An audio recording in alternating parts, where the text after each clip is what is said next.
Hello, and welcome to Newcastle Fans TV, and I am your presenter, Steve Mahala from the States, and I've also got with me to do the Man City versus Newcastle preview, if I point my finger in the right way, this guy over here, Dominic Rich, one of my buddies that I've known for a while. He actually is a Man City fan, and he has been for some time, so I'm here to do a preview with him. What's going on, man? How you doing? I'm good. Just looking forward to match day 3. To notch up another 3 points, hopefully. Yeah. We'll get into that. We'll get into that with our predictions and everything else. But before that, 2 things I want to mention. Definitely consider becoming a member of the channel, like the video and all that good stuff. And also, we are sponsored by the OneFootball app, and you can download that in this description below. It's a very good app to get all the scores, and they show some games also from some kind of out there European leagues. It's free. It's a good, informative app. I actually use it a lot. That's no BS. I quite like the app a lot, so definitely go and check out the OneFootball app. Now, let's get into the business. Sunday, 11:30 a.m. for us in the States, 4:30 in the UK. We've got Newcastle United taking on the champions, Manchester City. Now, it was a very difficult fixture for Newcastle historically, and I'm sure these Google Insights will point out just that. I'll actually go here for this. So, Newcastle have just won one of their last 29 Premier League games against Manchester City, with the only win coming 2-1 at home in January 2019. And in that run of 29, there have been 4 draws and 24 losses for Newcastle. So like I said, this is not a game I particularly have much hope for.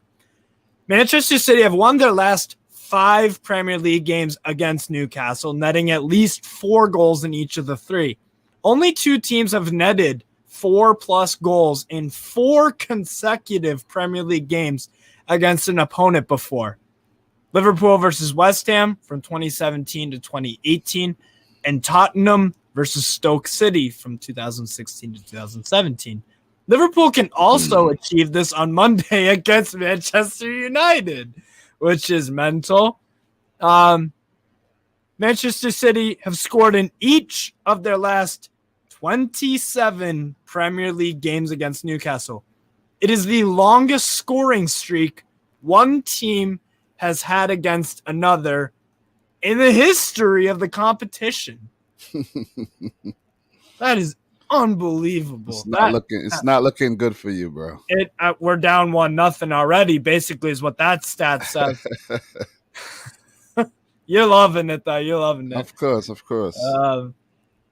Number 4, Newcastle and Manchester City are the only sides yet to concede a goal in the Premier League this season. The last time the Magpies kept a clean sheet in each of their first 3 league games was never in the Premier League. Oops, sorry, hit the mic. Was never in the Premier League, but in the old Division 1 in 1961-62, and that wasn't even in the top tier. That was in the second tier, while they last did so in the top flight in 1902-03. So if I'm doing quick maths, that is 119 years that we have gone, that we have not conceded a goal in 3 straight games. We haven't done that. We haven't kept a clean sheet in the first 3 games of any league season, no matter the division, for 119 years. And then you throw the stat where Man City have scored 27 straight. So clean sheet is at the... It's gonna be very difficult. Let's just put it that way. There's no world that Man City doesn't score a goal. So, yeah. 5, Manchester City are unbeaten in their last 19 Premier League away games. If they avoid defeat here, it would be the 6th different unbeaten run of 20+ Premier League games on the road, with Man United holding the outright record 29 between 2020 and 21, which is kind of a pseudo stat because it was during lockdown and they had no fans. And that's the only thing that Ollie apologists have to say. But Yeah. that's not a trophy. But anyways, so these are some pretty damning stats. So like I said, I think a Man City goal is more than obvious. But I mean, how are you feeling going into this, Dom? And especially with those stats, that probably reinforces your, I would assume, supreme confidence. Well, seeing that we won the first 2 games of the season, scored 6, didn't concede any goals. Erling Haaland has basically hit the ground running. Kevin De Bruyne is continuing his great form, and the team just looks good altogether.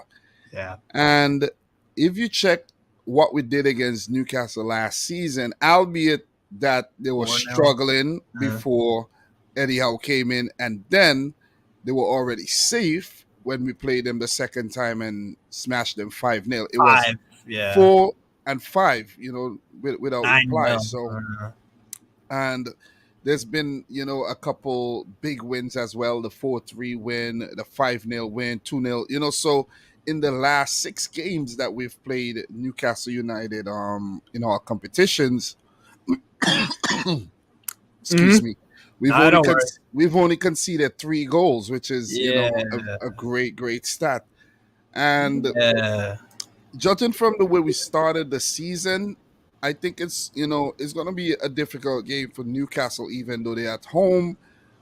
And even though I don't know what happened to my throat, it just got really dry. Maybe it's telling me not to be too overconfident and just, St. James is a tough place to come to, man. We don't lose very often, but yeah, you're good. You're good. Yeah, but the fact that Newcastle are a more improved team under Eddie Howe, we have to really, be approach it in a respectable way. We just can't go take it into consideration. Yeah, we got to show respect. Due respect, yes. Yep, we got to show respect to the opponent at all times. And even though we are the champions and we are the mighty Man City and everything, and we got Erling Haaland and De Bruyne and we got goals all over the field, we can't just, go into the game overconfident and thinking, okay, it's going to be another 4-0 drubbing here, because we might end up getting beaten, you know what I'm saying, like we did a few seasons ago. And the momentum that we've built so far in these first 2 games, you don't really want to break that. And City's unbeaten, Newcastle is also unbeaten this season. They're looking good as well, so it's not going to be a walk in the park for Man City at all. Yeah, that's what I'm thinking. I think this isn't a game that you guys should take lightly, and based off of Eddie Howe's press conference, we aren't taking it lightly either. Eddie Howe is trying to get the guys relishing the challenge instead of fearing, which is honestly, that's what happens to most teams when they play you guys. It's not like an exciting thing. It's like it's a daunting task, and most teams when they play it, they know they're gonna lose most of the time. But the way to get a good result against City, you have to go in with a solid game plan, and you have to be very brave at the way you approach things, because if you go in with your tail between your legs and all timid and you feel like you've been defeated already, that's exactly what's going to happen to you. You're going to get smashed, and if you look at Bournemouth, I think Bournemouth knew they were going to get beaten. 10 Premier League matches, 10 losses, and they already went into the game be like, hey man, no Solanke on, from the start, and they already defeated, because the way they played, they played a very defensive brand of football. And if Newcastle come into this match with a very defensive brand and thinking, we're gonna scrape a 0-0, it's not gonna happen. You know what I'm saying? Because with Erling Haaland, with De Bruyne, with likes of Foden, Mahrez, all being a goal threat, Gundogan if he features, Bernardo, it's going to be very, very difficult keeping these players quiet. Yeah, exactly. No, I spot on, man, spot on.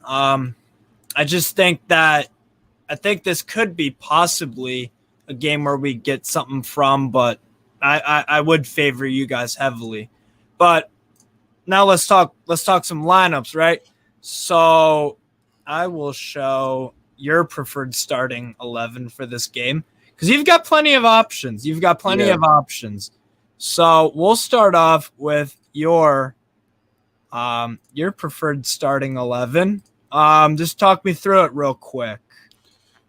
Well, same back line with Edison, Kyle Walker, Diaz, Yeah. Ake, and Cancelo, and I think the reason why I want to go in with this same 11 is because this same back line, pardon me, is because you don't really want to experiment too much, and let's say bring in John Stones when Ake has been playing well. Laporte's injured, so you don't really want to switch up too much. Right. And Sergio Gomez in your left back, you don't want to bring him in right now because Newcastle are no slouches, you know what I'm saying? Yeah. They might pick him apart, they might damage his confidence early. So Right. you continue with that back line that kept 2 clean sheets along with Edison, Rodri, pivot. We do have Calvin Phillips, but doesn't really make sense to, throw him in there. I prefer to throw him in maybe when we have a cup match, or even if a Champions League game, we put him in. De Bruyne, I think should start every single game unless it's a cup match that we could handle without him. If you play like a Stockport County or someone weak. Yeah. And for Bernardo, the reason why I'm going to bring him in ahead of Gundogan is because it's already been established that he might actually stay at the club until, maybe next summer if he decides to move on. So I'm going to start him and have that rotation going between him and Gundogan. For Grealish, he didn't start the last game. It was Foden, and you would want to bring Grealish back in because he's a player that needs that confidence, so you don't want to have him on the bench too long and have him in his head doubting himself. And a surprise pick on the right side, I chose to go with Alvarez just to give Newcastle something a little different, something new to think about, a new challenge. An unpredictable type player. And Erling Haaland, of course, where Alvarez would run into spaces and Haaland would also run into spaces. So it would be like very, very difficult for the Newcastle defense to deal with. And, this 11, it looks, you could put Foden from the start. You could put Mahrez. You could put Gundogan. You could even play almost any of your guys as a false 9. And ton of your guys. We're not gonna do the false 9 too much this season because we have 2 strikers actually, Alvarez and Haaland, but Alvarez is capable of playing out wide. But the team got so much quality and depth that you could afford to switch around and still, put out a very, very good 11. You know what I'm saying?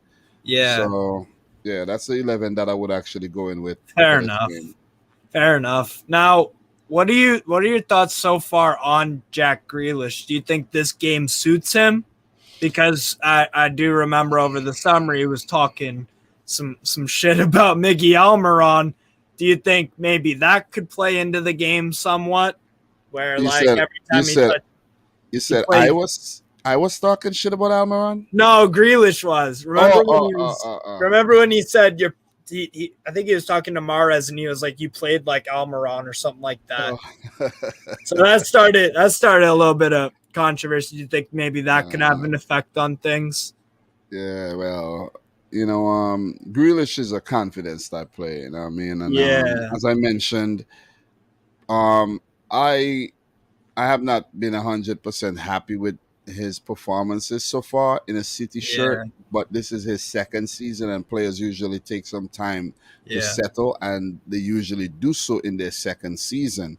So, you want to keep him in the frame and you want to keep him, out there, giving him minutes and everything. Even if he comes off at halftime or 60 minutes, he's going to be important to hold up the ball and, to join players and and bag those fouls in those very tricky positions as well. Yeah. So if I were all right, fair enough. So if I were to pick out a danger man for your side, it obviously would be Haaland, but Alvarez too. I rate him very highly. I watched him. What? The danger man is Kevin De Bruyne. De Bruyne. Obviously. I mean, you've got tons of danger men. Yeah, forget about the rest, bro. The man, if you handle Kevin De Bruyne, you could get something out of this game. Believe me. That's one key to winning the game for us. he's the puppet master, bro. I'm telling you, he's the one that controls everything there, everything. Yeah, yeah. Fair enough. Fair enough. So I'm definitely going to be wary of him as common sense would dictate. So now I will go through my let's see. Yeah. So now I'll run through my preferred starting 11 for Newcastle for this game. So obviously we've got a few injury concerns. Obviously, Jamal Lewis isn't quite at full fitness yet. Fraser, Shelby's out for a good amount of time still. Matt Target, I think, is a game time decision or something like that. So this is what I've gone with. I've gone Nick Pope in goal. That that speaks for itself, really. At right back, I'll go Kieran Trippier. Then I'm going with Shar, Butman, and Dan Burn at left back. I think that's a pretty defensively solid trio. I don't know if you saw it, Dom, but earlier I was looking some stats over, and actually Dan Burn, if you look, since January 2022, in all competitions in any European league, Dan Burn has been involved in 8 clean sheets where he played the full 90. The only players to have beaten that 8 clean sheet mark was Mark Gahey, who got 8, Eric Dyer, who got 9, and Fikayo Tomori at AC Milan with 11. So actually, Dan Burn has been involved in more clean sheets than Harry Maguire, who has 2, Ezri Konsa, who has, I believe, 4. Yeah, I said Harry Maguire. I know. He has. John Stones has been involved in about 5 or 6, I believe. Guys like Tyrone Mings, who play for England still, he's only been involved in 2 or 3. So Dan Burn, and it's some of those games have been at left back or center back, but this is a guy I'm just starting to love, and I've loved since January. So I'm quite happy with his purchase. And then obviously we've got the £40 million big boy signing in Sven Botman, who's going to be a game changer for us. A lot of top European clubs, especially AC Milan, we're looking at him. So I'm pretty confident with my back line, but when you go up against Man City, it's a different story. Regardless, we'll move on to the 3 in the middle. They kind of picked themselves, to be honest. It's Bruno Guimaraes, Joe Ellington, and Joe Willock trying to get a bit more advanced. But Joe Ellington will do a lot of the dirty work and tracking guys down and being a nuisance in general. I think that's to me, that's Joe Ellington's biggest trait, is he makes himself a nuisance. With the ball, he takes care of it. It doesn't look technically the best, but it gets the job done. It's not pretty touches. That's what Bruno's for. Because when Bruno's on the ball, it looks like he's ice skating out there. He's gliding. He's these little cuts and moves, and he takes guys, one little touch there, and 2 guys, 3 guys swarm him, and then he just flips it back to the back. I mean, we're playing some pretty decent football, and he's been having a huge part of that. Ever since we bought him from Lyon in January, he has actually completed the most dribbles in the Premier League of any player. So that's probably your danger man, I'm assuming, to look out for. Not really, to be honest. Not really. Newcastle is gonna play very compact. So the danger men, would be the guys like, in my opinion, the speedsters like Saint-Maximin, Almiron, Callum Wilson running in behind. That's how Newcastle are gonna get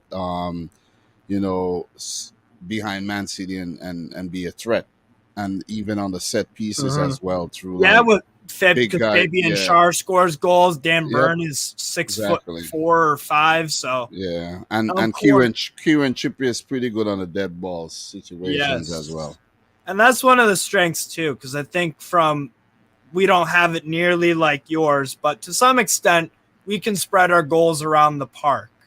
Because Callum Wilson can get one if ASM decides to play, like if he's actually not just physically in the game, but actually trying to be a team player, passing the ball, and just really, really basic stuff. I get immensely frustrated with him at times, extremely irate at others. I mean, but then I'm wowed and amazed at the stuff he does. So ASM is a very, very tricky player to have at Newcastle. I love him, but then I also hate him. It's like having a kid, bro. It's like having a kid, because you love them, but then they just piss you right off, you know? Yeah. So, and then for obviously the front three, they pick themselves pretty much. Although I like Alan Saint-Maximin a lot more off the right than I do the left.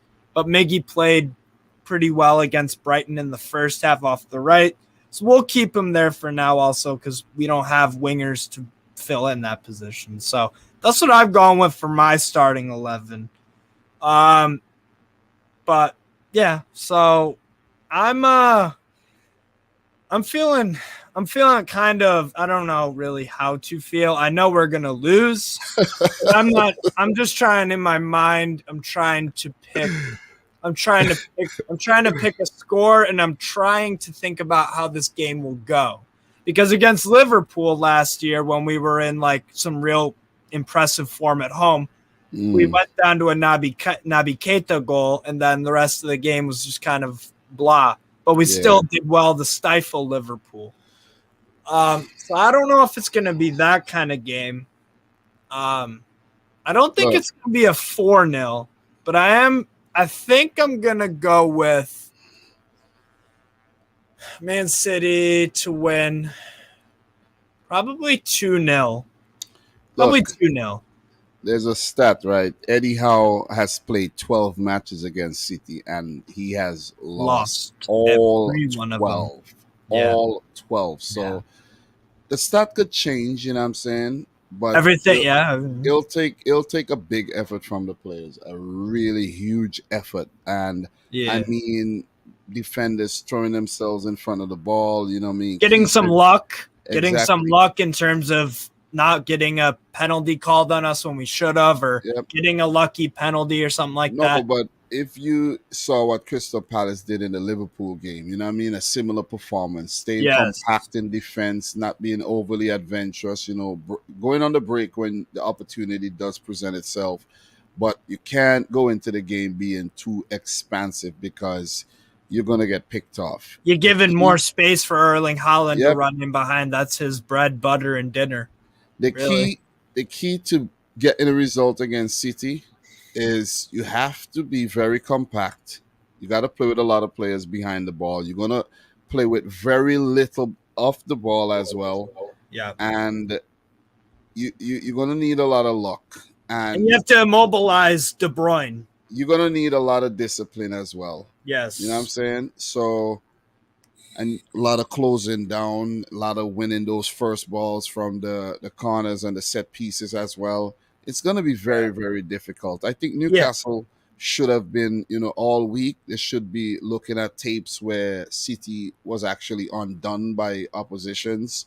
You know what I'm saying? Looking at some of those Spurs games, looking at some of those Southampton games from Real last Madrid season. in the Champions League.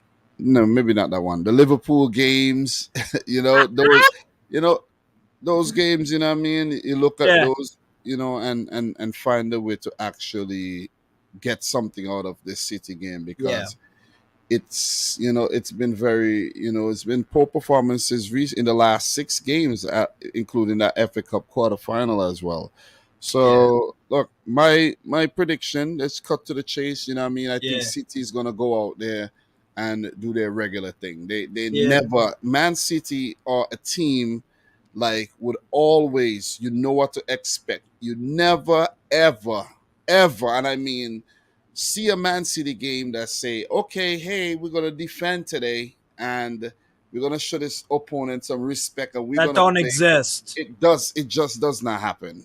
It doesn't matter who they're playing against. It does just PSG, Real Madrid, it doesn't matter. Liverpool, Man City take the game to the opponent, and it's up the to opponents have to game plan around what Man City are doing, because you're just that formidable. Exactly. Yeah. You know, you know, the way they grind down the opponent by having so much of the ball as well. You know, it's going to take a lot of discipline. My prediction for this game, 3-1. I think you guys will get a goal back.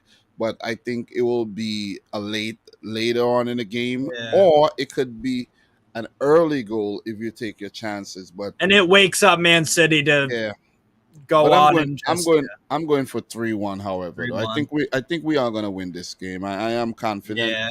but I'm also not delusional, and I You know. recognize this could be a potential banana skin. No, you're gonna give Newcastle the respect because they've done well since Eddie Howe came in, and Yeah. they've made some solid signings, and the team's looking good. So Yeah. I'll give them respect, and you know, just watch the game and hope for the best.